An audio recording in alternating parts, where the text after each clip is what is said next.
Hello, welcome back again.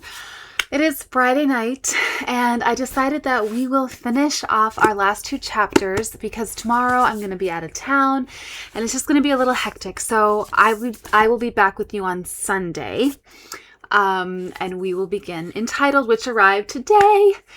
The only problem is that I think it might be a bootleg copy, which is wild. I bought it on Prime, on Amazon, and it came through Prime delivery. And when I got it, I was like, is this real? It just seems really strange. So I don't know, but we'll see. If it is, I'll have to get another copy, obviously, because I want to support Andrew Lowney. But anyway, I just thought it was kind of odd when I was looking through it. I'm like, this seems like not a real copy. Okay, let us begin. Chapter 15 and 16. All right. 15 is entitled The Duchess of Cork. On a Sunday in November 1993, I was working at home and half watching the British Grand Prix, a show jumping event at Hickstead. I glanced up at the television and dropped everything. A remarkable horse was in action, a huge gray ballerina of a horse, clearing each jump with daylight. But what had stopped me was the rider, a silver-haired man in a green coat. He was that rarest of performers, a stylist. He rode with elegance and ease, and you could tell by his body that he listened to his horse. They moved in perfect rhythm. You could not determine where one left off and the other began. Their teamwork reminded me of a passage from one of my favorite books, Nicholas Evans' The Horse Whisperer. Dancing and riding is the same damn thing. It's about trust and consent. The silver-haired man at Hickstead held the grace of life in his hands. I knew that as I knew my name. I had not ridden for a very long time. I'd lost my feeling for horses, the kind of thing that happens when you stop listening to yourself. But I knew I wanted to meet this man. I sensed that he might help me retrieve something. Then a phone call distracted me, and I missed the end of the round, missed the calling of the man's name. I rang up Jane Ambler and said, "Here's a challenge for you." I told her what I knew, gray horse, green jacket, and asked her to find the rider. It took Jane 2 days, but she succeeded. The rider's name was Robert Splain, and he ran an equestrian centre in Belgoogley in County Cork. That November, I boarded an Aer Lingus flight to Cork. 2 hours later, I was shaking hands with Robert Splain and his wife, Eileen, at their home in the rich Irish countryside. Heather Blaze, the ballerina, was calmly munching her clover in a small field. She pricked up her long rabbit ears when I approached. The Splains were charming people, down-to-earth, relaxed, no different with the Duchess than they'd be with a dairyman, and we became fast friends. With their encouragement, I bought a horse and started show jumping again. I'd fly out once a week to Robert's place to train and ride, and when I thought I was ready, I entered some Irish country shows. Show jumping was always saved for the end, and they had beribboned the best soda bread. And here is the Duchess of York on her horse, Coolcoran Willow. We won a few rosettes, Willow and I, and were very proud of ourselves. The people there were fantastic. They were delighted that a member of the royal family had come out of her way to be with them, and cheered me like a favorite son. After a while, they took to calling me the Duchess of Cork. I have always felt comfortable in Ireland. I could be free there and natural. I blended in with all the other redheads. I could go to local restaurants with no press on my heels. The Irish people were my security, and I felt safe. One day I arrived at the equestrian centre and could tell something was wrong. The people who owned Heather Blaze were selling her to a U.S. interest, Robert told me. Soon he would be losing her. For Robert, it was a body blow. Heather Blaze was almost freakish mix of talent, heart, and temperament. A horseman could go a lifetime without finding her like. Without that long-eared horse, Robert could no longer compete at the top international level, and this seemed to me a crime, a waste of brilliance and grace. Though my account at Coutts hovered somewhere between scarlet and crimson, I vowed that I would raise the funds we needed to keep Heather Blaze. Everyone was saying, "Look after yourself," but I had to help Robert. I couldn't let him and Eileen down. Somehow I put together a sufficient sum, not a match for the other bidder's purchase price, but enough for a down payment to forestall the sale. It was too thrilling for belief that I actually owned such a marvelous horse. Heather Blaze was jumping in peak form in 1995, winning with regularity, but I knew that her acid test would be the King George V Gold Cup in July. As the most coveted trophy in England, the King George lured the very best horses from throughout the world. No Irish rider had won it in 35 years. Then again, no Irish rider had been riding the likes of Heather Blaze. Before the competition, I walked up to my horse and said softly, "The next time you are up there, don't be afraid of the planks." Sorry, there's a sneeze. 1 second. Whew, bless me. Okay. Robert had supreme confidence in his mount that day, and it showed in the first round. Of more than 30 competitors, only 5 jumped clear, and of those 5, Heather Blaze was the quickest, sailing over the fences as though immune to gravity. Her good time allowed her to go last in the jump-off, exactly Robert's plan. In that second round, the first 4 horses knocked down 1 rail apiece. The safer strategy for Robert, the one urged by friends on the sideline, would have been to get out quickly, giving Heather Blaze a chance to win, even if she faltered. But as Robert walked toward the inn gate, I could see him shaking his head. He had a different, bolder notion. Rather than speed through the jump-off, he took it slowly, deliberately. He was banking on a clear round. He had the best horse, on her best form, and he trusted her absolutely. And after Heather Blaze delivered that clear round, winning the day, the low-key Robert Splain took off his hat and punched it in the air to punctuate the high point of his career. Presenting the trophy to that Irish rider and Irish horse was a proud half-Irish woman. No one in Hickstead realized that I owned Heather Blaze except Robert and myself. The secret made our feat the more special. Perhaps we could sail incognito all the way to the Olympics in Atlanta, and wouldn't that be a lesson in unity, for a royal duchess's horse to win a medal for Ireland? Some weeks after the King George, Robert entered Heather Blaze in the Grand Prix in Ireland. She was midway through the round, jumping clear with daylight, when she stumbled on the water jump and fell upon landing. Her long forelegs shattered, and there was nothing to be done but to spare her more pain. Robert was uninjured, but I knew how badly he was hurting. He had ridden Heather Blaze for 4 years. She was part of his family. We cleared a fair amount from the insurance, enough to give Robert a second chance. My intuition had gotten us this far, and I would ride it a while longer. I gave the money to Robert and said, "You find the horse." The one he found seemed unlikely. Though a handsome brown thoroughbred, Ballymoss seemed poorly fed. I could count his ribs when I first met him, but Robert liked his potential, and we took the chance. After a few months of Robert's care amid the thick, nutritious grasses of County Cork, Ballymoss blossomed. Today that horse competes on the international circuit, a worthy teammate for the most inspiring rider I have ever seen. America is a special land for me. I find the people there incredibly giving and forgiving, and they are disinclined to judge. If you are pleased to be with them, then they are pleased to see you, as simple as that. When I toured the States on official visits, people seemed to respond to the person I really was. They'd call me Fergie or Sarah or Princess Ferguson, whatever worked for them. Protocol didn't matter. They were just happy to see the mass of red hair come flying through their door. As I look back, I got similar receptions in Australia and almost everywhere else. It was only at home that I felt a stranger. After years of fundraisers, I do feel for her a little bit because, she is someone who just kind of flies by the seat of her pants, and she's not very proper, and she just kind of says what's on her mind. And, like we said, she is a little emotionally immature and, all that. But for someone like that, I'm sure that being in Britain in the 90s wouldn't be an easy place, especially within certain circles. She probably did feel more at home, hollering through the porthole, like to the butler, calling him by name. She probably did feel, more comfortable just, being that person.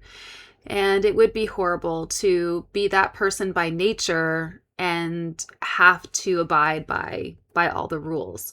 So, I do feel some sympathy for her. It is awful when you feel like you are trapped in a place where no one understands you and where you can't really be yourself and where you have to live up to a certain expectation. It is really hard to go against your own nature. So I can see how it could take someone down a dark path if from a child they felt like they didn't fit in, they didn't belong, and then that was exacerbated by abandonment by your mother. And then when you finally grow up and you find yourself in this world that is nothing like you and nothing like you are, able to conform to, probably the best thing for her would have been to just move to Ireland. She should have just moved to somewhere where she said that she felt that she belonged, that she fit in, and that she could just be herself. And, Ireland might have been the best place for her, honestly. Anyway, after years of fundraisers, I came to feel embarrassed about going to America for British causes. It was too colonial for my tastes. I wanted to give something back to a country that had supported me through thin and thinner. In December 1994, we established Chances for Children. To make sure the new baby stayed afloat, I pledged my own money to help cover costs for the first year. Although Chances for Children was based in Manhattan, I wanted it to break the bi-coastal mold, and get beyond the social glitter of New York and Los Angeles. I like to find less traveled places where you don't have to stand in the queue. When I visited Oklahoma City just after the bombing there, I pledged to raise $150,000 within a year to help them build a pediatric center. I had only Christine Ward to help me, and it was touch and go for a time, but I am a stickler for follow-up and for keeping promises. We made our goal 2 weeks before the year was up and returned to Oklahoma with the check. Our first case was on a smaller scale. Rhonda Armstrong, a 14-year-old immigrant from Guyana, had been blinded by a brain tumor pressing on her optic nerve. Unless the tumor was removed, doctors warned she might be dead within days.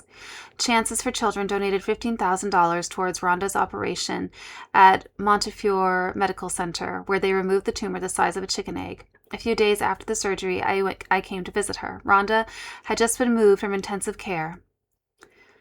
Almost as I walked into the room, she opened her eyes and said, "Dear God, I can see." A handful of moments are indelible.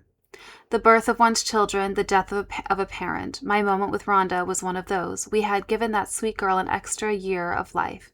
I still keep her picture by my bed. I can still hear her greeting the light as if she were seeing for the first time. In the summer of 1995, I flew to Bucharest for a 3-day tour sponsored by Scottish European Aid, a frontline charity in Eastern Europe. I'd brought along a photographer. Our plan was to sell his pictures back in England and donate the net proceeds to SEA and 2 Romanian charitable trusts. After the official reception, our tour began with a visit to Lagan Orphanage. The children slept 3 to a bed, but their rooms were heated, the windows unbroken. It didn't seem a bad place, all in all. It was 11:30 at night, the end of a very long day, when we passed near a tall brick building at the top of a hill. The Kamen Hospital for Handicapped Children, on our schedule for the next morning. Something disturbed me about that building. It looked so institutional, so somber. "Please stop the car," I said. "May I go there now?" "It's not possible," our guide protested. "I want to go there now," I said. I was one step through the door when I was almost knocked over by the rotten cabbage smell of urine. It is a smell that carries with me today. Then I saw where it came from. The ward was filled with children, ranging from small toddlers to teenagers. Many of them were roped down on sheetless beds, a measure to prevent them from scratching and biting one another, the nurses explained. Urine was everywhere. The patients had no way to get to the lavatory. I stayed in the ward for a time, talking to the children. I was never uneasy with them, though they stank of wee and might wee on you too if they sat on your lap. But that was fine with me. That's what blue jeans are good for. Then I went down to the washroom and found the root of the problem: no laundry machines. The next morning we returned for our official visit, and I saw what a difference a day made. Clean sheets were everywhere, and the children were tidy. The smell was still there, but not nearly so bad. The staff was doing what it could to restore their charge's dignity and to keep them busy with activities during the day. But at night they were overwhelmed. They just didn't have the manpower to cope. Before leaving Romania, I asked to spend a night on the streets in Bucharest to see how the homeless children fared. A Renault van took us to a large garbage dump behind the train station in the shadow of the intimidating Ceausescu Sorry. Government building. Having no place else for the shelter, my escort explained, more than a dozen orphans had built their domain within the dump. My photographer and I bartered our way in with some cheeseburgers and cokes to behold a scene that both crushed and amazed me, a self-sustaining community organized out of refuse and rubbish. Ranging in age from 10 to 18, the residents pooled what food they could find and slept in cardboard boxes, all but a boy named Gabriel, who used a doorless refrigerator for his bed, sharing it with 5 dogs. These children had to be tough to survive. Deserted by the world, they trusted only one another. When you came into their home, you had to treat them with respect. The head honcho was an 18-year-old named Noli, who spoke fluent English and smoked like a chimney, though he wouldn't let the younger ones touch a cigarette. We got on very well, Noli and I. He was smart and caring, and could make a mark in this world if given a chance. The saddest child there was the only girl, Romana. She was on the edge of puberty and must have been terrified of it. When I left, Romana was crying, and I said to Noli, "You promise me you will look after her." "You promise me you'll come back," he replied. I promised, because I knew I would miss him. Noli was a great teacher to me that night. A world removed from the halls of Hearst Lodge, I was finally getting my schooling. Back home, we didn't raise as much money as we had hoped. The magazine we'd contracted with paid about $13,000 for our photographs. The trip's expenses had exceeded $11,000. As the children needed the help, I donated approximately $25,000 out of my personal account, with most of the money going towards industrial clothes washers and dryers in the Kamen Hospital. The trouble was that my office sent all the money to SEA rather than dividing it among the 3 organizations. It did not seem an issue. We had helped the Romanian children after all, and wasn't that the point? But the press found out about the 2 smaller trusts and decided that we had reneged on our pledge, a story televised on World in Action. SEA went on record as being more than happy with our donation, and we furnished our side of the story, but that was not what came out on the air. There were times that it seemed for every step I took forward, I would slide 2 steps back, or 3, or 4. In the 12 months ending July 1st, 1995, Majesty magazine would report that I had traveled more than 200,000 miles for my charities, nearly 3 times as far as the second-place royal, the Duke of Edinburgh. In fairness, other members of the family were working at a disadvantage. They still had to attend their official engagements, state occasions, royal ascot garden parties, and all the extended holidays at the Queen's various residences. I, on the other hand, was banned from all the above, and for perpetuity, it would seem. In October 1995, the Mail on Sunday confirmed my never-ending exile. The Queen will keep Fergie out of limelight. I knew what had induced the story. Andrew and I had recently taken our daughters to Spain. The firm was doubtless stewing over the R word, as in reconciliation. By that point, the gray men need not have worried. Andrew and I could never be together, I'd resolved, because he would always be a prince. He would never represent a package deal. It wasn't so bad to be in exile most of the time. It made life a lot simpler, not to mention one's wardrobe choices. But there were times when it made me feel lonely unto death, and worst of all was at Christmas. Ever since my separation, I had dutifully taken Beatrice and Eugenie to Sandringham at Christmas time. I would have loved for us to spend Christmas with Mom in Argentina or with Jane in Australia, but I thought it right and proper that my girls be with their father and their grandmother, the Queen. I thought they needed to understand how the royal family worked. They needed to understand it better than their mother had. I suppose you might say that I was still seeking approval. As Christmas of 1995 came knocking, I crept to the door with more than my common dread. Normally we spent a week at Sandringham. This year, too strapped to make it to Switzerland, we would be there for 2. As usual, we stayed at Wood Farm, a comfortable, open-beamed cottage 2 miles from the big house. At 4:30 in the afternoon, snow or shine, Andrew came to pick up Beatrice and Eugenie and take them to the big house for tea with their cousins and the Queen. When they came back to me, my daughters had an air of haughtiness. It would take me a while to get them back down. Over 2 full weeks, I was not invited once to the big house. Not for tea, not a drink, nor a bowl of breakfast porridge. "Mummy," Beatrice said one day, "why are you not good enough to go up there?" I tried to explain that their granny would love for me to be there with them, but that I wasn't so well thought of by certain other members of the family. My daughters seemed satisfied with that. As long as I was always there for them when they came back, they were fine. For me, the roughest time, as you might expect, was the holiday itself. According to tradition, family gathered round the tree to open gifts on Christmas Eve. They went down the road to church the next morning and had their big feast that afternoon. Ever since 1992, I had been excluded from all these events. They couldn't keep me from the church, of course, but I wouldn't go and rub their noses in it. By now, the 4th year of my segregation, I surely knew the score. But I couldn't help thinking, isn't this a time of forgiveness and good tidings to all men? Andrew and I kept our own small holiday tradition. After lunch, when I had my standard Christmas turkey and trimmings with the 2 policemen and the cook, my husband came down to Wood Farm. We watched James Bond films and had great fun. At 7:30, he got up to leave, grousing about having to change for dinner, and I was, again, alone. Sounds awful. As I have noted, I have always been a good spender. I kept on spending after my separation, and my 6-figure debt soon added another 0. Given my accustomed lifestyle and the level of my income, a certain deficit was built in. Given my state of mind and the proclivities of people around me, my overdraft flourished, mushroomed, metastasized. In January 1995, my daughters and I moved from Ramenda Lodge to Kingsbourne. Our rent stayed the same, but our new home had been vacant and damaged by rain, and I had to invest quite a lot to make it habitable. I might not have sunk so far, if I'd had money coming in on the other side of the ledger. But that was the rub. From 1992 to 1995, my business income had sunk into negative numbers. John Bryan had negotiated a contract to exploit Budgie on television and in merchandising. He continually talked about future ventures, waiting just around the corner, which would make the company I'd started years earlier, ASB Publishing, for Andrew, Sarah, Beatrice, into the second coming of Disney. John's favorite demonstration was to write out columns of prospective deals, attaching to each one a dollar figure surpassing the gross national product of Luxembourg. "It's no problem," he'd say. This one will clear the whole overdraft."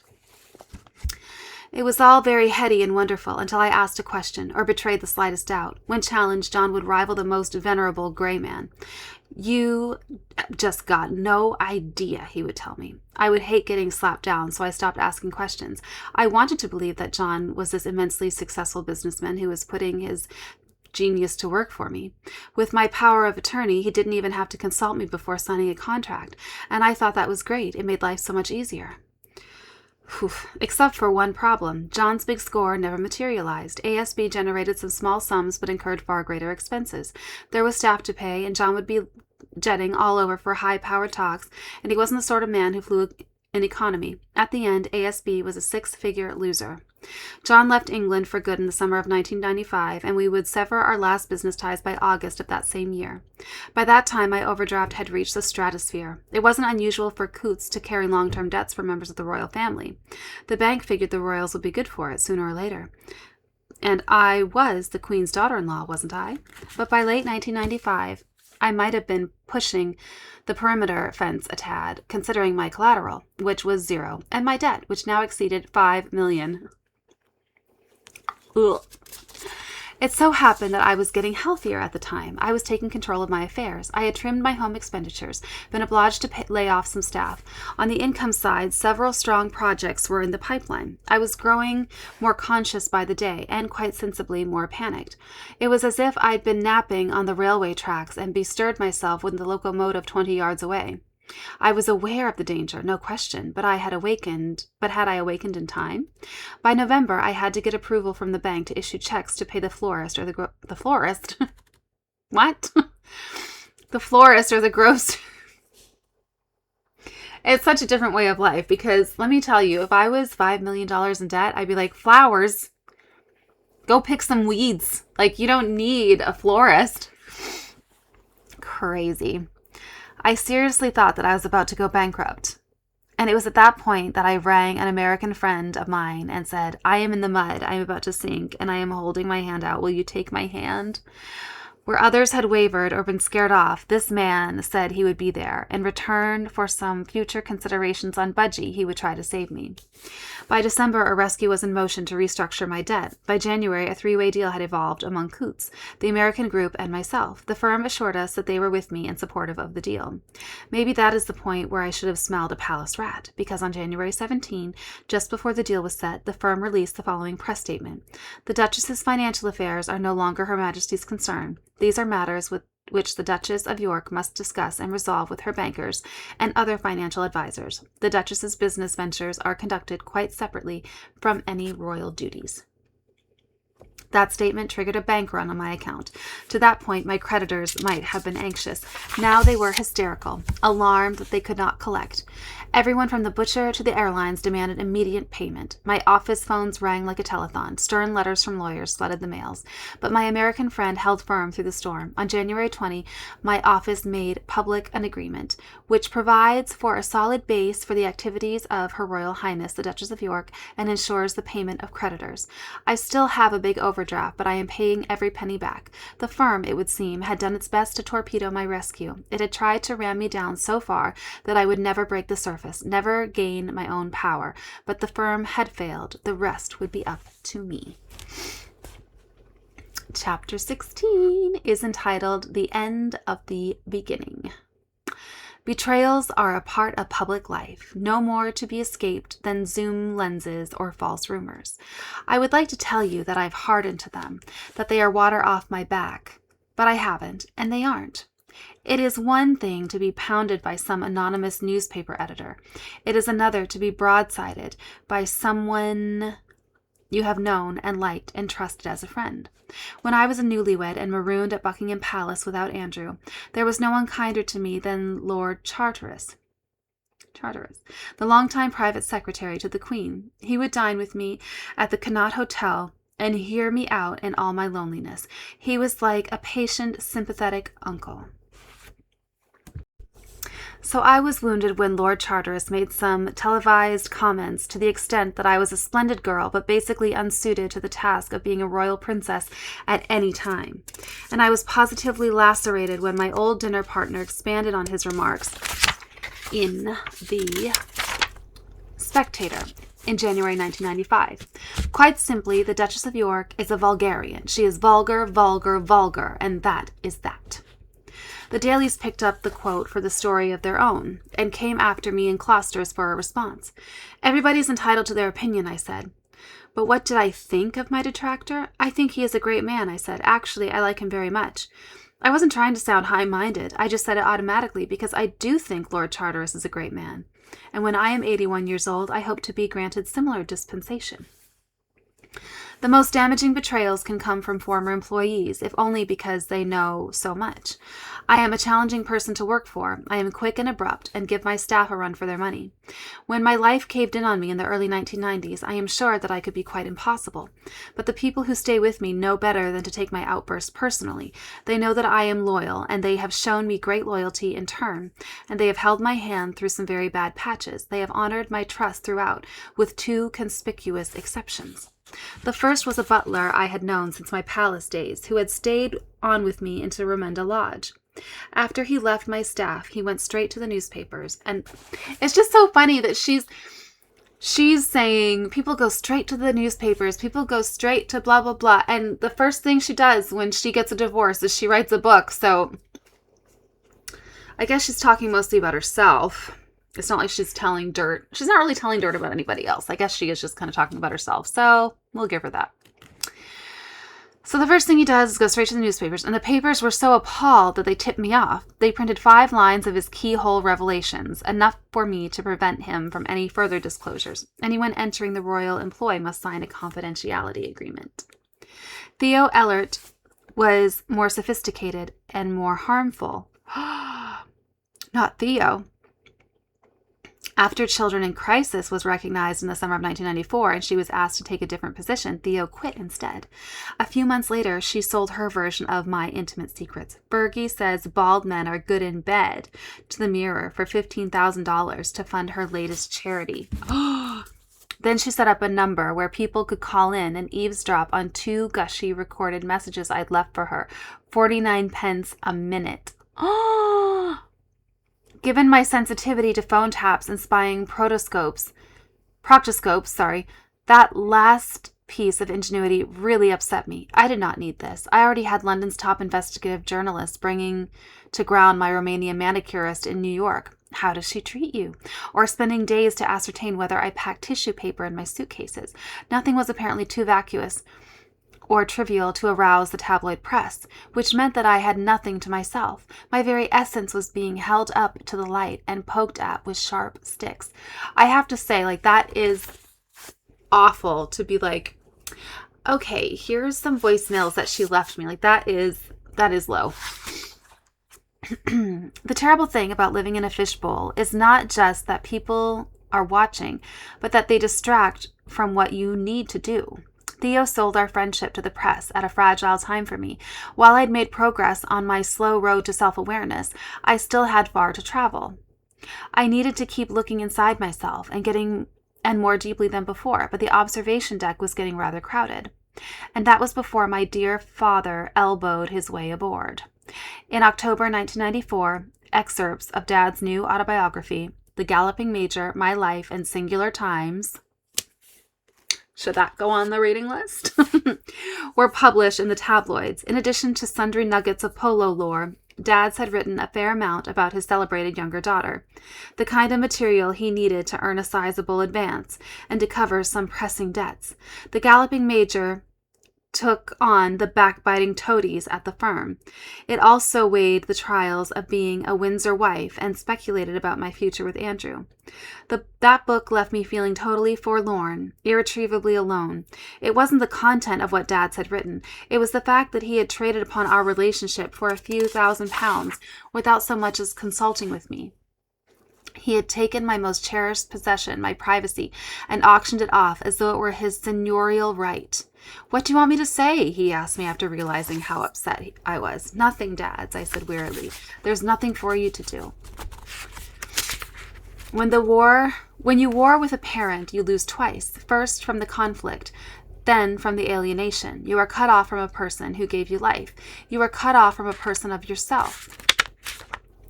I ultimately forgave Dad's, but for a time his book carved a deep rift between us.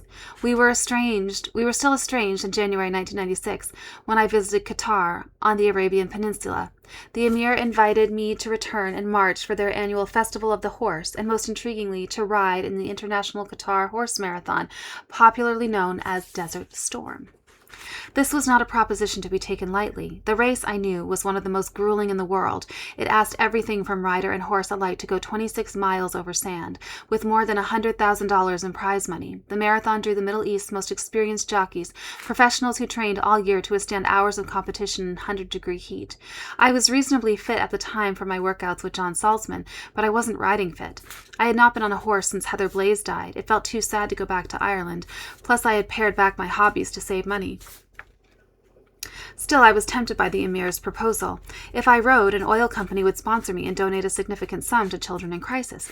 Plus, I knew that I could get the perfect manager in my corner, an expert in the art of desert hydration, Major Ronald Ferguson, formerly of the Lifeguards. I had thought it was time for Dad's and me to make peace. As soon as I declared I would race, the cynics fell over themselves. The conventional wisdom, i.e. the press, pegged me as mad and frivolous publicity hound. Never mind that there were easier ways to get your picture in the paper. The previous year's celebrity rider, Patrick Swayze, had finished dead last, and he was one of Hollywood's aerobic marvels. The betting was that I would pack up a quarter of the way through, pose for the cameras, and thumb a ride to the nearest oasis. Under the headline, "Fergie riding for a fall," the Daily Express quoted a race organizer as saying, "Poor Fergie is felt to be most unlikely to finish, and could end up embarrassing the Queen by looking ridiculous." Even Dad's and Robert Splain, my equine consultant for the race, had deep reservations about my unknown venture on an unknown horse, as Dad's would put it. But they knew better than to try to talk me out of it. I had given my word, and the more that I heard I couldn't do it, the more intent I became. It was like the Hampshire Horse Show or my Canadian canoe trip. Whenever I felt underestimated, I would rise. Only this time the platform would be larger, the stakes higher, and the price of failure more shattering. In England, I went on a fiercely healthy diet, pushed my workouts to 7 days a week. By the time I returned to Qatar, the race had taken on larger significance. Now it was a question of integrity, of my ability to stay the course, and be the serious person I claimed. I could not expect to win the race, but I knew that I had to finish. Only then could I show my doubters, including the toughest one, myself, that I was for real. When we took a look at the horse they'd assigned me, Robert could tell straight away that he wasn't fit enough to last. Then our luck turned. We met another rider, an American jazz singer named Jean Renaud, whom everyone called Longlegs. Sizing up our unhappiness, Longlegs introduced us to Pierre Bernard, who happened to have available a 7-year-old chestnut gelding. The horse's name was Gal, and I liked Robert's description of him. A tall and good-looking horse, 16 hands high, athletic and sensible. Gal was an Akalteki, a Russian breed once ridden by Alexander the Great. With their lanky bodies and thin skin, Akaltekis are bred to thrive in the desert, and they are famous for endurance. Just remember, Pierre told me, my Gal loves to be spoken to. Just talk to him and he will help you. The minute we met, even before we took our one practice run on the eve of the race, Gal and I had rapport. We had a little talk up each other's nostrils, and I knew that he had a heart of gold and that he was a horse to be relied upon. We lined up the next morning across the broad expanse of light sand, 46 steeds ready, and their riders, almost all of them men. The course was only roughly marked off, with a single row of flags for a boundary. Behind the horses were twice as many cars and jeeps and ambulances, including one open-topped car filled with British press, their huge lenses bristling like monstrous antennae, and every man jack of them aching to immortalize my failure. Minutes before we were off, a bank of dark clouds rolled in, then burst, drenching everyone to the skin. At the starting gun, there was chaos. It was all I could do to keep my wits about me. Horses reared and motors roared, and everyone charged off in what seemed like a dozen different directions. It was then that I discovered that I had saddled a racehorse, a fact Robert had withheld to keep my nerves on the charts. Gal took the bit and was gone in a flat-out gallop, as if he were sprinting 6 furlongs. He just wanted to win, and he didn't know the finish line was 26 miles off. I lunged to grab hold of him, but my gloves were slick from the downpour, and the reins slipped out of my hands. I lost my horse complete. When in doubt, Robert counseled me, circle the horse. My left rein gone, I put my feet firmly forward and pulled hard on the right. Gal was forced back into a circle. Finally, I regained control, and we settled into a gentle trot. Once I had been like Gal, I thought, always pushing past my limits until I flamed out. Now I knew better. Slowing down wins the race. Don't worry, a man's voice came to me. It's going to be fine. It was Longlegs, who had decided to ride with me and help me through. No one could ask for a better partner. He was the kindest of men, and he never stopped smiling. I needed all the backing I could get. I'd been prepared for the heat, but not for the damp of a fluke storm. The rain would lash down on and off for the rest of the day. It added weight for my horse and distance to the course, since we'd have to skirt several bogs where the water had pooled, and it turned up the sand and stones till the footing was heavy and treacherous. Early on, my prospects seemed bleak. One of my stirrups was too long, chafing my inner left knee. Soon I was in real pain. I was dripping wet and scared. The rain had changed all my equations. Some yards behind me followed my support car, a jeep with Robert in the back and Dad's up front with the Arab driver. Dad's had reverted to his old-school army mode, handing out orders every which way. When he gets mock pompous like that, he is hysterically funny. He makes everyone laugh. He is a very good man. I was stationed in the desert in Aden, Dad's would continue as he directed the driver around the next dune. I know what to do. Yes, Major Desert Fox, the driver would agree, and then he'd go in the opposite direction. Dad's understood that the trick of this climate is to stay topped up. It was easy to get dehydrated before you noticed you were thirsty. Every so often, he had the jeep pull up next to me to remind me to dip into the water bottles on my saddle. In advance of each water station where open containers were handed out, Robert would lean out the window and shout, "Water!" When it was time to douse Gal's neck and shoulders, he called out, "Horse!" About halfway through, we reached the vet station, where the riders had to dismount and walk their horses in to be checked for soreness or rapid heart rate. Gal was in great shape, but my own legs barely functioned after rubbing so hard on the saddle. The rain and sand were taking their toll. Horses pulled up lame or gave in to exhaustion. With 6 miles left, Longlegs' horse fizzled out with fatigue. My friend told me to go on ahead, and I did, but I felt like a deserter. Gal and I were on our own now, and the going was lonely. The wet desert stretched out before us, just as flat and monotonous as all the desert we had passed.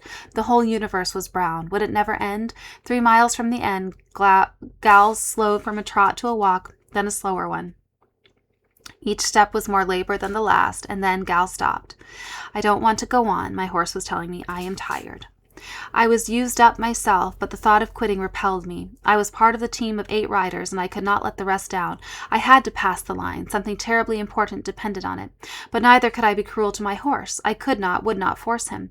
Should I push on? I asked Robert as the car idled alongside. Is there enough in it? Under the rules, Robert could not leave the car, but he had trained his keen eye on Gal for a long moment. Then he said, "From what I can see, with the distance you have left, you're fine. Are you sure?" "Yes, I am," Robert said. Thus assured, I knew that Gal and I would go as far as our joint spirit carried us. We'd need to tap into our deepest reserves. We'd need to make our leap of faith. My horse wanted to give up, but I appealed to him as a friend. "Gal, you have got to trust me here. I know that home is the other way, and you don't know where you are, and it looks like we are going into the middle of the desert, but you have got to trust that there is something out there. You have to believe enough in me to know that I will get you through it." By that point, I was crying, and I said, "'Cause if you don't believe in me now, we are going to fail, and we can't fail, because then they will say, 'There she goes again, just being her usual stupid, crazy self.'" Gal stayed stock still, and my heart dropped. I tried one last time. "Will you go on? When the whole world has given up on me, will you go on?" Then I heard the saddle creak, and I felt those weary limbs heave into motion, and my horse took a gamble and walked on. Gal trusted and believed in me when all logic stood against it, and he walked on. That kindness killed me. That heart and courage laid me out. There was so much potential on this earth, so much greatness in its creatures. How could I ever feel hopeless again? A mile or so from the finish, Gal rounded a bend and spied the grandstand. He got excited then because he knew I had not lied to him. Half a mile out, he broke into a confident canter. That was the way he went across the line, cantering freely, as fresh as a romping colt. I can't help but smile because I love animals, and it just makes my heart warm. After I peeled myself off the saddle, I did a spectacular, if unintentional, send-up of John Wayne. My muscles were fixed in a bow-legged cowboy strut. It would be hours before I could walk normally again.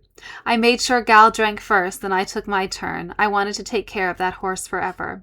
My time was 2 hours and 35 minutes. I'd chopped more than an hour off Patrick Swayze's. More important, I'd conquered a course that had forced 19 of the 46 riders to drop out. My team finished third, and our coach wrapped me in a hug and said, "You did it. You did it for the team." That gave me enormous pleasure. I am more of a team player than most people realize. An hour after Gal's triumph, I looked back out on the course. Through the drizzle, inching over the horizon, a rangy framed man trudged toward us, leading his spent horse behind him. Long legs. I wobbled out as fast as my John Wayne limbs could carry me and escorted my comrade back. He too would finish after all. Later, when I asked my new friend why he'd stayed back with me at the start, "When you meet a great spirit," Longlegs explained, "you always have to help them through difficult times." It was about the nicest thing anyone had ever said to me. Foiled from blaring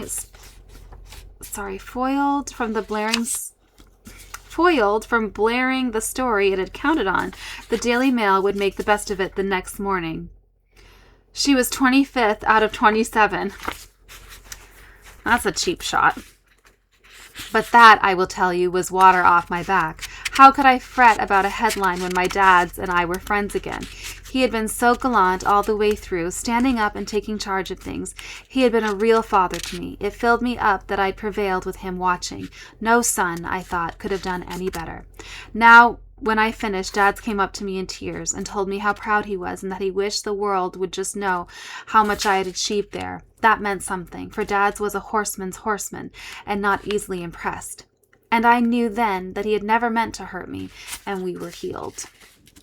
On the surface, it seemed my life was pulling together. With the aid of my new financial manager, I had stopped hemorrhaging money and begun to generate income. My new series of children's books would be launched in the fall.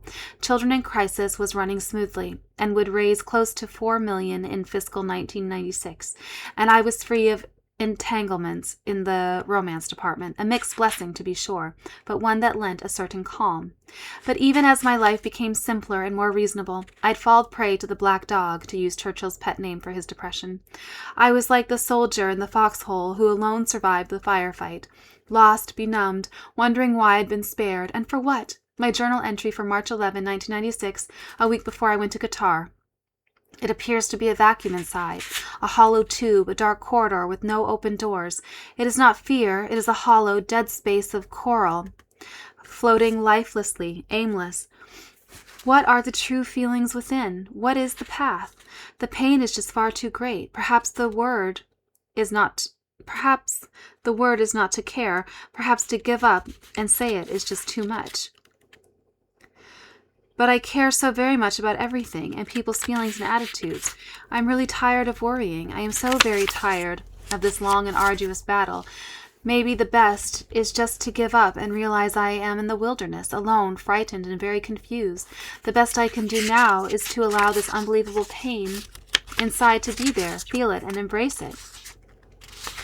Maybe then I can shine and go forward with buoyancy and freedom of spirit.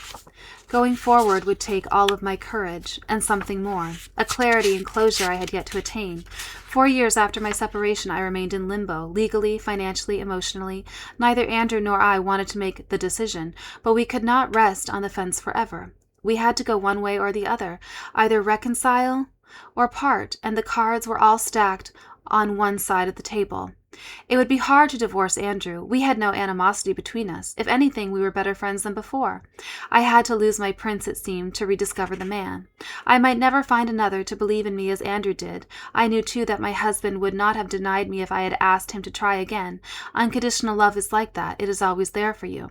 But I had crossed my Rubicon many miles earlier. Speaking practically, I could not satisfy the bank's demands unless I became wholeheartedly commercial.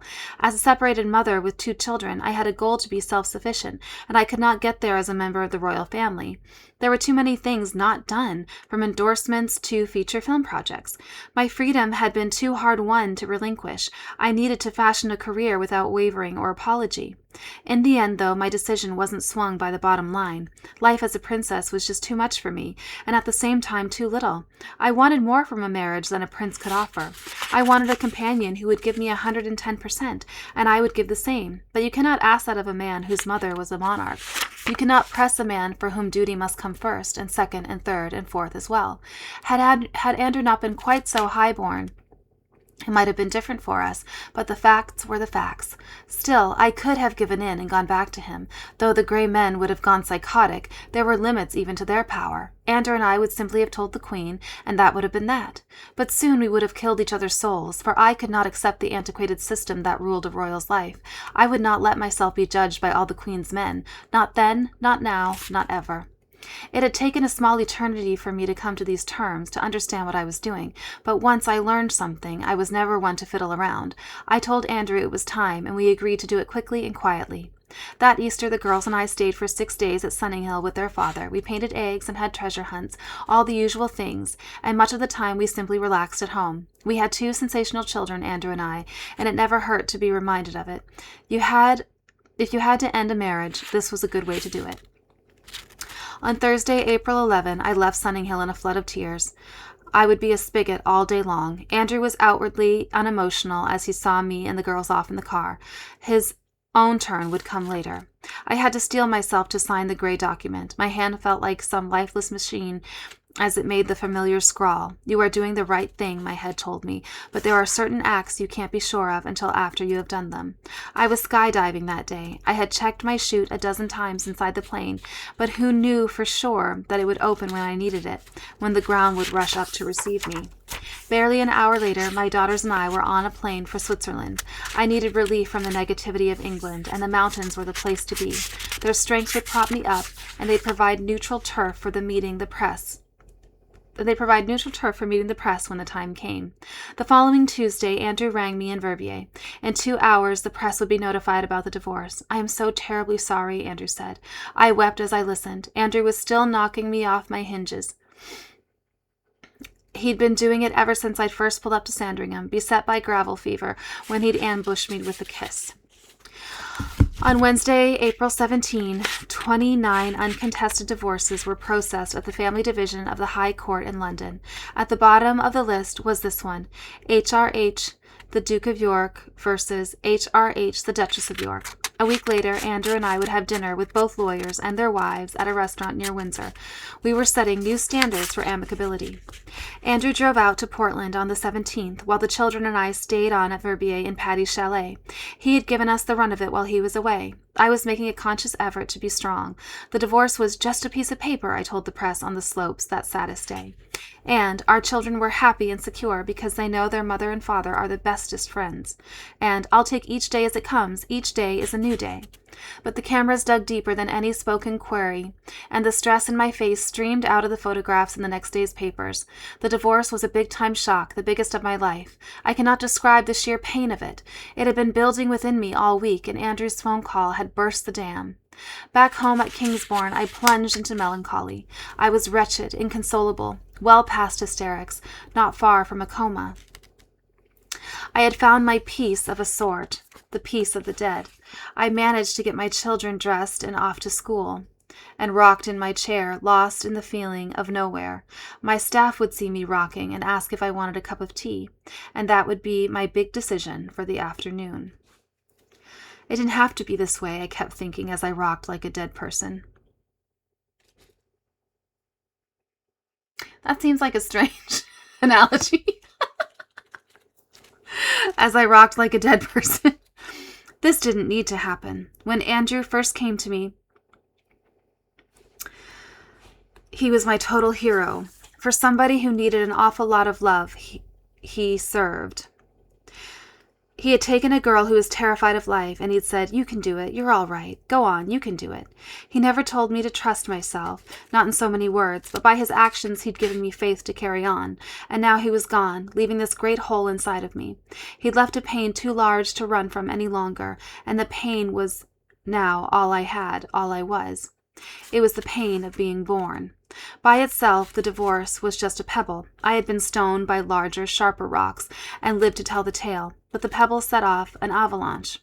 It released the anger and soul-scarring misery I had pent up for so long. The avalanche blindsided me as I sat catatonic on my rocking chair, and soon I was sliding down the mountain with no guide to pull me clear.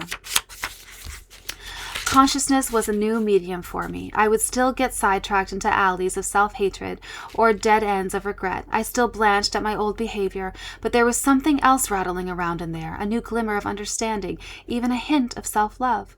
My journal entry of May 5, I sit in a cloud of total blackness, and I think, is this the worst now? Who was the unconscious Sarah? Who was this unreal, sordid, vulgar human? How can I have allowed such degradation? People may say, how much more can one person take? After all, she has not murdered anyone. Well, you know, old Sarah did murder in a way. She murdered herself, to the point of extinction. I will never forget this time in my life, such loss, such pain. Why was I not aware as I am now? After months out of touch, I thought I had seen the last of John Bryan, but on Sunday, April 28, he reached out for me like some horror movie hand reaching from the crypt, just when I thought I might be safe at last. I had sex with Andy as she spoke to Andy. I had sex with Fergie as she spoke to Andy on the phone. That, gentle reader, was the front page World War headline in the News of the World. The article came out less than 2 weeks after the decree Nisi. I was very much in my rocking chair phase, feeling about as rugged as a robin's egg, and that headline knocked me for 6. Would everyone believe that I would do this disgusting thing? First of all, I've got to say, this guy, what a loser. You know, even if that was true, a gentleman doesn't kiss and tell. What a pig. I called Kate Waddington, my executive assistant, and asked her why she had returned to work for me. I needed to hear someone say that I wasn't such an awful person. I can always depend upon Kate in a crisis. Like Christine Ward, she stands out for her selflessness, her dedication, her steadfast loyalty. I went upstairs and washed my face. Then I sat in a chair to think for a bit. Why did these things keep happening? I could rage about John and the tabloids, but only one person had brought this upon me. I'd just seen her streaked face in the mirror. When you lie down with dogs, you can't be shocked to get fleas. When you lie down with a wolf, you must count yourself lucky to come out with your jugular intact. Had there ever been 2 less aware people than John and me, two people who'd known less about each other or themselves. Taking responsibility, for good and bad alike, is a salve for the spirit. It makes for clear-eyed optimism. It is a certain sort of conduct that gets you into a mess. A change can get you out. You have control over what happens next. And so I got out of my chair and found my wonderful girls. I took each of them by the hand and led them to their trampoline. As we jumped, I left my anger and humiliation behind me, below me. There was no point in dwelling on the article. I wasn't about to sue and clamber into a witness box. John's betrayal was a sad thing, but it was also a catharsis. It swept the decks clean. There was nothing left in my unconscious past that could harm me. After we'd had our fill of jumping, Beatrice and Eugenie went to swim, and I sat by the pool watching them. Bees buzzed about the swaying daffodils. Our two Dalmatians eyed the cat as it meandered by. What was more real, the crass fantasies of a desperate man, or the natural world the Lord has given us? Yesterday's history, tomorrow's a mystery, and today is a gift. I watched my daughters swim on. The sun softly nestled on my back, and in one invaluable, irreplaceable moment, my mind was as clear as the warm spring air. Epilogue. Oh, it's quite long. It's almost as long as a chapter. All right. It's called Into the Light. On May 30th, while my daughters and I watched Ballymoss go through his paces at Hickstead, a clerk at Somerset House dated a nondescript sheet of paper, then swung down a red rubber stamp. My divorce was final. 4 days later, and 4,000 miles away, I received the Mother Hale Award at Hale House in Harlem. The timing wasn't ideal, but the event had been planned a year ahead, and I had to be there. More to honor the memory of the late Mother Hale than to be fated myself. The first time I visited Hale House, I noticed that it was full of mirrors, and that all the mirrors were low to the ground. At child level, when I asked why, Mother Hale smiled and said, "The best way to give a child confidence is to say how beautiful they are, and then they look at their reflection." So simple and true, I thought, and then a spasm of guilt shot through me. Only hours before, I caught Beatrice looking in one of the many mirrors at our hotel. "Don't be so vain," I told her. And as soon as I said it, I could hear my mum cutting me, just as Grummy had cut her. I caught myself in the act, but I hadn't done anything about it. Back in our hotel room that evening, I saw a chance to turn things around. "Should we do your hair now?" I asked my daughter, and then, "Aren't you a beautiful girl?" A small moment, but it broke a huge pattern of put-downs going back for God knows how many generations. Ever since that day, I have consciously taught my children to love themselves first. I know what it is to go through life without confidence. It is a journey I would rather spare them. It's no chore for me to tell my girls how proud I am, because I am proud, utterly and extravagantly so. I am grateful for these precious gems. I can't imagine my house without their vibrancy and laughter and grumpiness. Beatrice is musical and full of grace. She wears her heart on her sleeve, and she has a higher understanding of life than anyone else I've ever met. There is some Victoria in her. Eugenie is clever academically and appears light-hearted and easy, but she can surprise with her intensity, and she is fearlessly candid. She will go up to the Queen and say that she doesn't like her granny's lipstick. I work hard on listening to my children. It's easy to be dismissive when you're worried about the bank or on the phone or in a rush, but I try to understand. If Beatrice complains that her shirt is itchy, I say, "That's fine, let's take it off then," even though we're running late and the shirt seems all right to me. Sometimes I have to remind myself that a parent is but a guardian, and only for a time. I cannot swathe my children in cotton wool for protection. They have their own lessons to learn, as I have had mine and will have many more. I will be honest and consistent with them above all. My daughters have always heard the truth from their mother about the separation and divorce, and so they are not embarrassed when it comes up at school. I never want a fishbowl for my children, but you cannot wish the world away. From hard experience, I have found it best to take the press in stride, and you only compound its feeding frenzy by trying to escape. When my girls go outside and see some cameras, they smile sweetly and get on with their day. They are growing up quite normally, I think. I set limits to be sure, but I try not to knock the stuffing out of them. You need to let children be children. We have flexible table manners. One set for tea with Granny at the palace, totally proper. Another for meals out in public, reasonably civilized. And another for dinner at home with Mummy, fun and jokes. During the week, I limit sweets and goodie drinks, but come the weekend, my daughters get to do what they like because Mummy wants to do what she likes. Fridays are very important.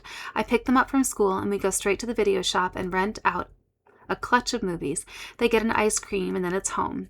I stop work at 5:30. That is all for the weekend. I am theirs. We watch movies and color pictures. We go to fairs and on picnics. I love unwrapping the tin foil to release the smell of sausage rolls, still warm inside. My daughters need to see children who have suffered to understand how lucky they are.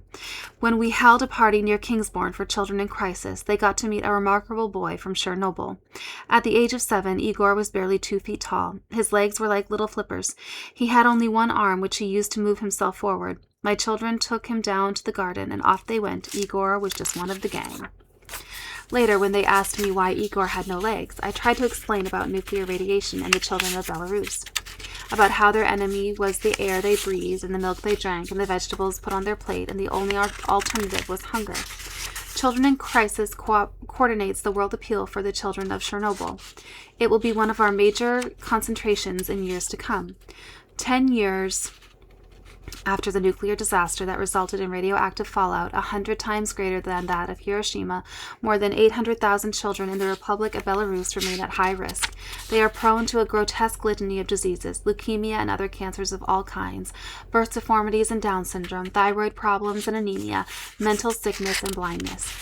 Few of these children are getting the most basic medical treatment, much less needed chemotherapy. Drugs are expensive or unavailable. A packet of aspirin costs the equivalent of 2 weeks' wages. At places like Chernobyl, the challenge can seem overwhelming, but we will do our best, child by child. In May, I concluded a 3-year term as president of the MND Association. Given my other commitments, I wanted to move on to a job with less administration attached, perhaps to establish a new research committee. I stepped down as part of a normal planned rotation, but the Daily Mail didn't see it that way. The Duchess of York, it reported, is being dumped as president of one of her favorite charities following her slump in popularity. 10 months later, a financial journalist named Dominic Prince added insult to injury, or more precisely, slur to insult. Prince had sat with me on a corporate advisory council, which supplied him with the grist for a rambling article in The Spectator. After lighting into me for being late to meetings and hopelessly disorganized, Prince asserted that some people considered me a no-good trollop and wanted me off the board. These comments were repudiated by the association, but the tabloids had their headline, HRH the Trollop. Less well reported was the following observation in Prince's essay. Most of the money our charity gets is a direct result of the Duchess's title and work. That work, of course, is what matters, and I have no intention of letting it drop. I will always be there for the patients and carers, as they have been for me. I'm afraid I will still go on trusting people. It comes naturally to me, and I am happier for it. But I have got a bit wilier than I used to be. Kingsbourne has 2 secure phone lines, cleared all the way down to the main exchange. The house and the grounds are swept for bugs twice a month, and every bit of rubbish is burnt. Last spring, when I took my daughters on holiday to the Bahamas, I tried a new subterfuge. I told their policeman that we were going to America. I had not lied. I did spend one night in Florida before flying on to the islands, but when the officers filed their report with their supervisors in London, they had no idea of our ultimate destination. I went the whole week without seeing a single journalist for the first time in 10 years. Despite significant pressure from the firm, Andrew has stood tall in my support. When we recently met in public, he kissed me in front of all the press. He wanted to make it clear that he had not been intimidated. Today, Andrew is totally different from the young man who teased me at Royal Ascot. He is awake, in the most vital sense. He is truly amazing. Real royalty, as my loyal friend Kenneth Rose, the biographer of George V, once noted, is not just a matter of titles or crowns. To be royal is to be compassionate, to put people at their ease, to be connected to a deeper meaning of life. By all these measurements, Andrew is royal, not merely by birth, but by character. Whichever lady gets him now is one very lucky lady.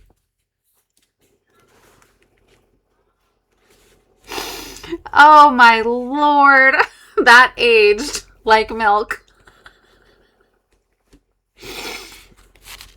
In July, shortly after her own decree nisi came through, Diana joined me for a holiday with our children in the south of France. The wicked wives of Windsor were no more, but the 2 of us remained a mutual aid society, sisters under the skin. Diana had served 15 years in the royal family to my 10. You might say I'd got off time for bad behavior.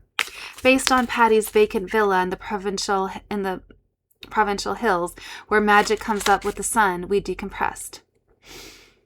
The setting fed the senses. Green olive trees, blue swimming pool, and a romantic symphony of smells. Pine, eucalyptus, and wild rosemary, with a grace note of cooking olive oil. Diana left after the first week. My children had their friends there, so I didn't need to entertain them.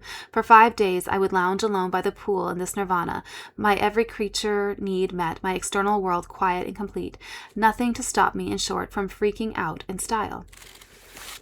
I was minding my own business, I thought. I awaited the slow fade of forgetting, but my pain would not cooperate. Rather than melt away, it bloomed out of all proportion, like James's giant peach. Gloom encircled me, enfolded me. It obscured the languid landscape, eclipsed the honey sun. I was mourning 10 misplaced years, my grand boulevard of destruction. The first day or two were very scary. I am a doer, and when my pain rose up in England, I would do something about it. I might strive even harder to be loved and accepted, or I might run away and deny the pain, and busy myself with work or the children, for who could fault a mother who was very busy with her children? I had run every race and tackled great tasks. I had ventured every continent but Antarctica. I had met the crowned heads of more countries than I could count. I had lived 8 lives in the space of 1. But still there was one place I had yet to visit. I had never looked into the heart of my darkness, not full on, without flinching. Until now, perhaps it was Provence, working its old disarming ways on me, or perhaps I had nothing left inside, not even my illusions, and pain like nature aboard a vacuum. Whatever the reason, I sat for hours in that chair by the bluest of pools and allowed myself to be. I just lay there in the pain of the moment, and the next one, and the next. I didn't stiff upper lip myself. I didn't say, well now, buck up there. You're so lucky you've got 2 girls and you're healthy and fit. I just let myself feel bad. I acknowledged how I felt, and I said it was all right. It sounds like a simple thing, but it wasn't. Not for a good English girl who had shut off her feelings from her first toddler's tantrums.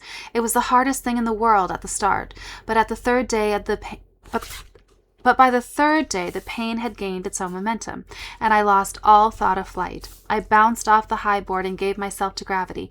I dove up and out and over, and then I knifed down into what? Into a mass of black treacle, thick and glutinous. All the bad things were stored there, the shame of a lifetime, of feeling an encumbrance, and a failure, and a square peg where there were no holes to fit into. I dove deeper into the gummy blackness of my lost prince, lost marriage, lost dignity, lost hope. It was a horrible mess of treacle, a massive oil spill of the spirit. Then I realized something strange. I was still there. I had not been annihilated. I had broken into the dark side and was shaking hands with my pain, looking it straight in the eye, and it wasn't so bad after all. Why had I been running so hard so long? There was nothing so terrible in the treacle. Not really, just the stumbles of a woman who always feared for her next step. Once you go deep enough inside your darkness, once you spread your arms wide to embrace it, the pain can no longer hold you. It loses its grip. I broke through the treacle and into the crystalline spring, sweet and clear. I knew something had changed inside me. It wasn't so much a presence as an absence.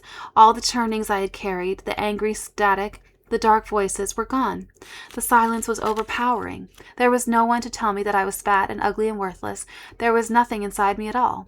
But that wasn't quite true. There was something there, and my inner ear tuned to it as one's eyes slowly make out a nightscape. It was the voice of creativity and sensuality and self-forgiveness.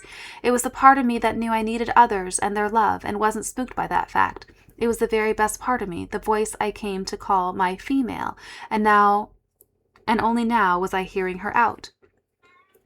All my life I had abused my poor female. I shouted her down in my self-hatred. I sat on her until she shut up. She was stubborn and never quite went away. She turned subversive instead, making mischief, running riot. Her great coup, the Saint-Tropez photographs. You are not listening, she sang. But still I turned a deaf ear to her. I bowed instead to my dark voice.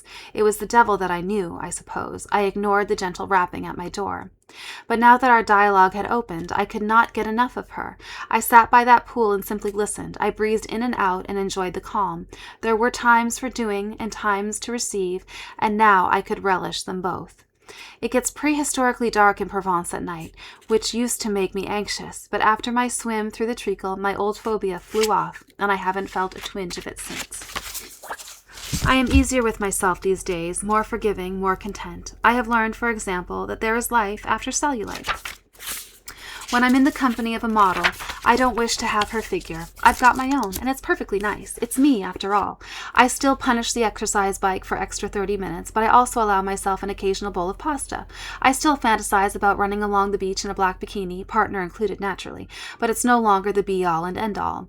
I don't want to be the kindest and prettiest and cleverest anymore. I just want to be Sarah, and for those who love me, that will be enough. The pleaser may not quite have breathed her last, but I think that her days are numbered. I know that I am a work in progress, and that I'm sure to make mistakes, but risk no longer troubles me. I am ready to stand up for what I think is right. As a free and independent divorced woman, I will do what is required to support my family, if that means writing a book, or endorsing a product, or opening a television channel for Fox, so be it. This summer I visited my sister Jane in Sydney. She is the most understanding, unspoiled, unconditional woman I've ever met. And then went on to Melbourne for Fox. The morning after the opening, I drew open the curtains of my hotel room, 36 floors up. Down on the street I could make out a man who was rushing to work. He was fighting the wind and rain, and his Macintosh kept flaring out because it wasn't done upright. I thought that was very interesting, that here was a man who was late to work and getting wet, and he did not give a damn about how the Duchess of York was making her living, or whether she was fat or thin, or how the Daily Mail was treating her. He didn't care two hoots about that woman on the 36th floor. He had his own issues to deal with. In other words, the day goes on. There was a time not long past when my every little minute was caught up in who said what, and what did they think, and why was I so terrible. Just what was going on. But now I simply don't care anymore. I move on to the next thing. When you have touched the flames of hell, a branding iron is only a mild inconvenience. And when you squelch your toughest judge, that hanging judge at the core of you, there is very little to fear from the ones outside. Toward the end of the film, The Shawshank Redemption, an aging inmate named Red, played by Morgan Freeman, stands face to face with his parole board. Red has served 30 years of a life sentence. He's been denied parole so often that he is almost past caring. When a board member asks him if he regrets what he did, Red answers from his heart, "Hell, son, I didn't need prison for that. Not a day goes by I don't feel regret, and not because I'm in here or because you think I should. I look back on myself the way I was. Stupid kid who did that terrible crime. Wish I could talk sense to him. Tell him how things are, but I can't. That kid's long gone, and this old man is all that's left, and I have to live with that." Red was speaking straight to me in that movie. I still get mortified by my past. If I could shake that oblivious young woman who sowed so much destruction, I would gladly do it. But I can't because she is no more. At the same time, I must tell you this, that if given the chance, I would follow my heart again, all the way into Buckingham Palace. I would not change a day of it, not even that hellish day at Balmoral, when I felt like Eve fallen from grace. I would go through it all again to the last tabloid humiliation, because it led me to the path that saved my life. I had to be smacked down completely before I would learn and listen, not once but 100 times. I had to be stripped bare in body and soul before I stopped trying to hide. I have always sailed close to the wind, through storm and calm, and over the roughest whitecaps. I am still sailing close, only now I have charted a course to serve me, and the wind will be bringing me home. Once upon a time, a country girl fell into public life and lost herself in the exchange. She finally had to demolish her public self, if only to rescue her private one, and that is exactly what she did in all of her unconsciousness. Which is to say, I had to let go of something huge to win for Andrew and myself. Lord Charteris was right. I was never cut out for royalty, even had I known what I know today, but history cannot be erased. I can never go back through the looking-glass into some pristine private life. I will always be the mother of 2 princesses and the second son's ex-wife. There are gossip page fixtures with slimmer resumes than that. But today I can weather the scrutiny, take it or leave it as I please. I have something larger and more lasting than the latest 3-column spread. I am my own woman now, ready to go forward. I have my life back, and I will not let go of it. And I might just live rather happily ever after. Ta-da! We made it! Oh my gosh! Okay, and there's one last little page. It says, "A note to my friends. For this I hold friendship is more than life, longer than love, and it shall prove warm to the spirit when the body is cold." It's a poem by Stephen Haggard.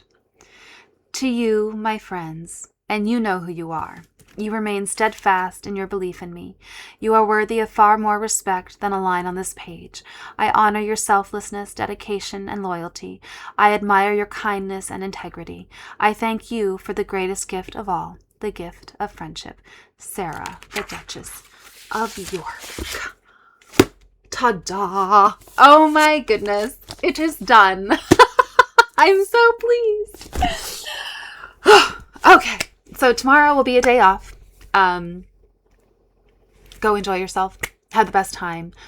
Yeah, just have a great Saturday. Oh my gosh. Sorry, if I look distracted, I just remembered that I set my ring on the top of the toilet and now I'm paranoid that it fell into the toilet. So I gotta go check. Okay, everyone say a prayer. It's not down the toilet. Okay. I will see you Sunday and we will begin entitled. And oh my gosh, like I said, I think it's a bootleg copy, which is wild. I have to buy a new one, but we'll start with it. Okay.